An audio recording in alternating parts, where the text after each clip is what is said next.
आपके अपने चैनल में वेलकम है। आज हम डिस्कस करने जा रहे हैं 8th क्लास का क्वेश्चन बच्चों की डिमांड पर, जिसमें हम फोर्थ चैप्टर से रिलेटेड हमारा क्वेश्चन है फोर्स एंड प्रेशर से। तो इसे देखेंगे, काफ़ी अच्छा क्वेश्चन है और ये 8th वालों के एग्जाम में मतलब कंपल्सन है कि ये आता ही आता है। तो पहले रीड करते हैं क्वेश्चन को, उसके बाद अटेम्प्ट करते हैं। A man exert a pressure of 14 Pascal by applying a force of 70 Newton on a box. Calculate the area over which the force is applied. अब एक बार इसे हिंदी लैंग्वेज में समझते हैं। एक कोई भी मैन है जो प्रेशर अप्लाई कर रहा है 14 पास्कल का, बाय अप्लाइंग फोर्स, कितना फोर्स लगाकर 70 न्यूटन ऑन अ बॉक्स।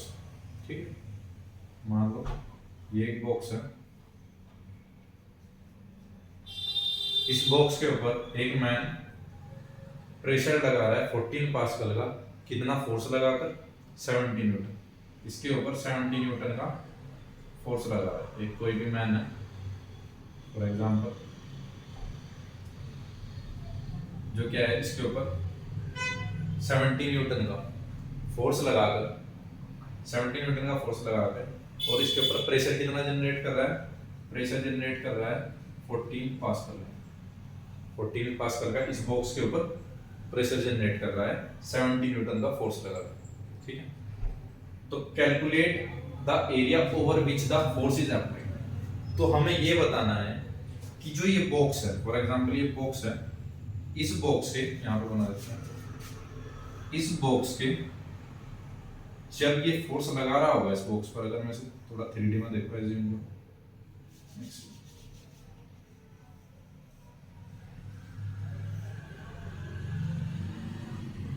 इस बॉक्स के कितने एरिया पर ये फोर्स लगा रहा होगा। एरिया मतलब सिर्फ इतने एरिया पे लगा रहा होगा, या यहाँ पे लगा रहा होगा, या यहाँ पे लगा रहा होगा, या पूरे पे लगा रहा होगा, यानी कितने एरिया पर उसने फोर्स अप्लाई किया होगा। तो ये फाइंड करना है। तो सबसे पहले गिवन लिखते हैं,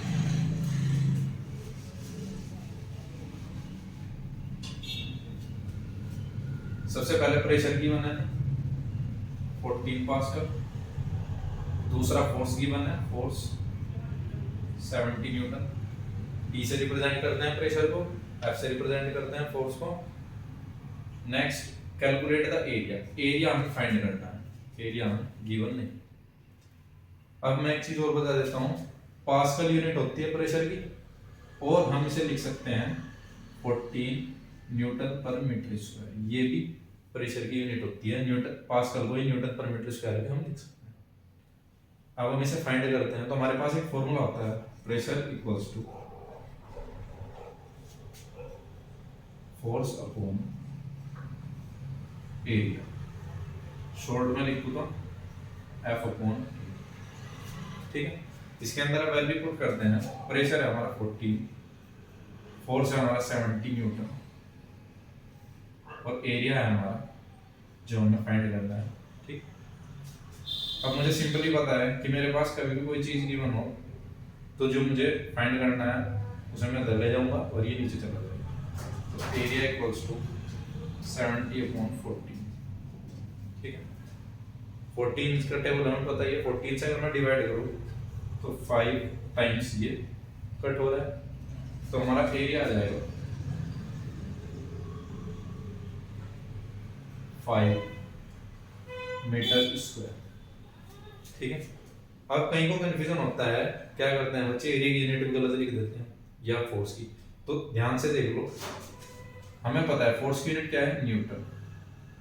ठीक है, अगर मैं यूनिट रखूँ साथ में, थोड़ा इधर करके दिखाता हूँ साइड में, एरिया इक्वल्स टू, जैसे मैंने रखा 70 न्यूटन, न्यूटन यूनिट के साथ में रख लो 14 क्या है, मैंने बताया था यूनिट इसमें रखेंगे, पास्कल भी रख सकते हैं, तो न्यूटन पर मीटर स्क्वायर। ठीक है, इस तरीके से यूनिट रख ली। अब क्या होगा, जब ये तो कट होगा ही 5 बार में, ये यूनिट भी तो कट होगी। ठीक है, अब ये क्या है, ये नीचे है, रेसिप्रोकल ऊपर जाएगा, तो ये क्या हो जाएगा 5 मीटर स्क्वायर। अगर मुझे समझना हो कि यूनिट कैसे कट होती है या कैसे बनती है हमारी। ठीक, अब इसके अंदर अगर कोई भी आपको डाउट हो तो आप कमेंट में मुझे बता सकते हैं। कोई और क्वेश्चन आपको अच्छा लगे जो आपको लगता है कि हाँ कराना चाहिए तो आप मुझे बता सकते हैं। नेक्स्ट वीडियो में हम 8th क्लास का नेक्स्ट क्वेश्चन डिस्कस करेंगे। और आप हमारे चैनल को शेयर करें, सब्सक्राइब करें, लाइक करें और अपना प्यार बनाए रखें हमारे ऊपर। और हम आपको नई नई वीडियोज़ में नई नई चीज़ें सिखाते हैं। Thank you.